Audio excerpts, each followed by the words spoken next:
Le bloc infraclaviculaire. Au cours de cette séquence, on va essayer de répondre aux objectifs pédagogiques suivants.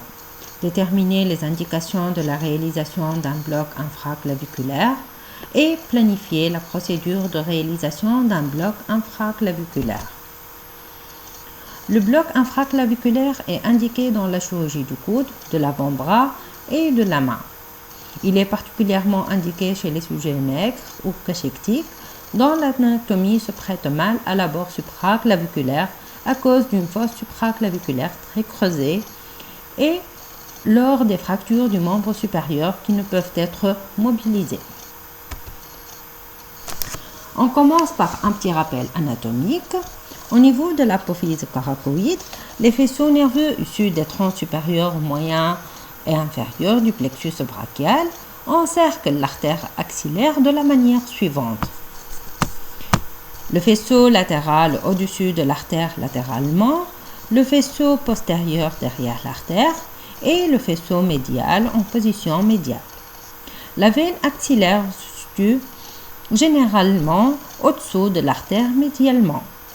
À ce niveau, le plexus est protégé en avant par les muscles petit pectoral et grand pectoral et en arrière par l'omoplate.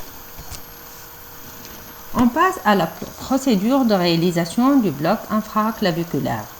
On commence par installer le patient en décubitus dorsal, le bras ipsilatéral le long du corps. On utilise une sonde linéaire à haute fréquence qu'on va poser dans le plan parasagittal sur la face interne de l'apophyse coracoïde au-dessous de la clavicule. On sélectionne une profondeur de champ entre 2 et 3 cm et on prend une aiguille 21-22 gauche de 100 mm de longueur.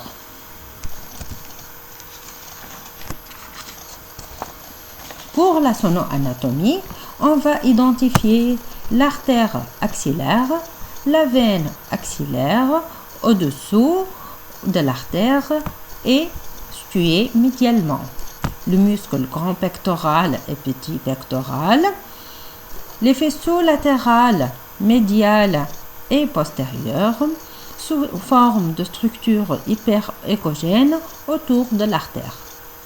Le faisceau latéral se trouve dans le cadran supéro-externe, entre 9 et 12 heures pour le bras droit et entre 12 heures et 3 heures pour le bras gauche.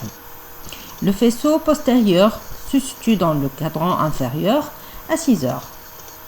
Et le faisceau médial se situe dans le cadran inféro-interne entre 3 et 6 heures pour le bras droit et entre 6 et 9 heures pour le bras gauche. Les approches dans le plan et hors du plan sont possibles.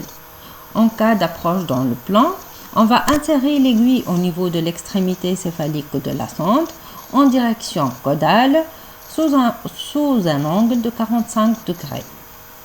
On place l'extrémité de l'aiguille au-dessous de l'artère axillaire à 6 heures et on va injecter 25 à 40 ml d'anesthésique locale.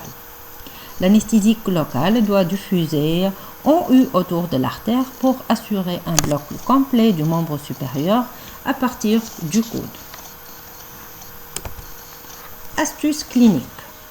L'abduction du bras à 90 degrés entraîne un regroupement des 3 faisceaux du plexus brachial qui sont alors plus facilement visibles et accessibles. Le principe d'injection est le même. Position de l'aiguille dans le cadran inféro-latéral et dispersion de l'anesthésique locale en U autour de l'artère.